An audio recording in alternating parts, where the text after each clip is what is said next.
Welcome to Inside Louisiana Athletics. I'm your host, Ben Schaefer, keeping you up to date on all things Ragin' Cajun. Today, I'm reporting from the home bank soccer and track facility.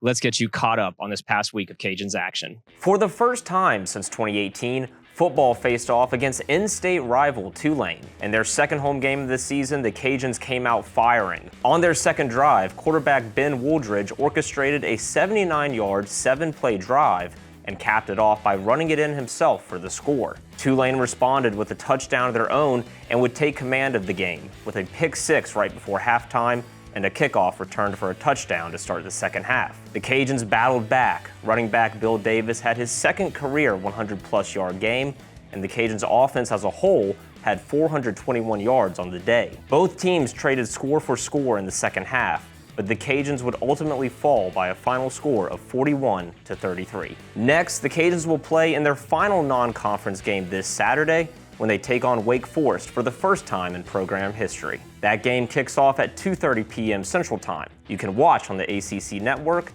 You can also listen locally on 103.3 The GOAT or Hot 107.9 or worldwide on the Varsity Network app.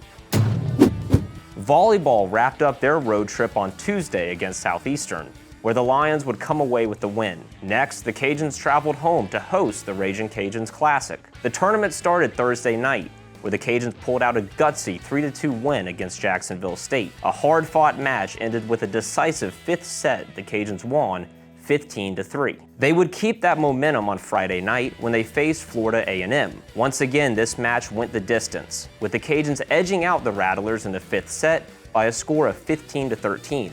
So far this year, the Cajuns are 4-0 in 5-set matches. The Cajuns will be home this week as they face Texas State Friday and Saturday. You can watch both of those games on ESPN+.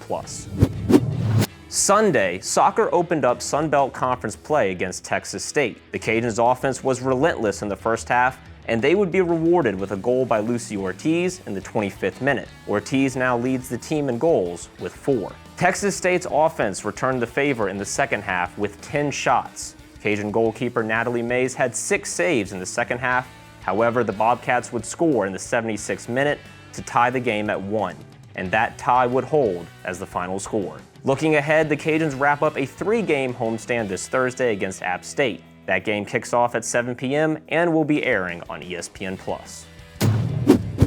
This past week, Louisiana's women's tennis team traveled to Florida for the Stetson Invitational. The Cajuns picked up 9 wins over the 2-day event. Through 2 weeks of fall play, the Cajuns have 26 wins total. This week, golf competed at the Get Her Done tournament hosted by the University of Nebraska. The 2-day event wrapped up today. Results will be posted as soon as possible at RagingCajuns.com/golf. And that's your recap of all the action from this past week inside Louisiana Athletics. Thank you so much for watching, and as always, go Cajuns!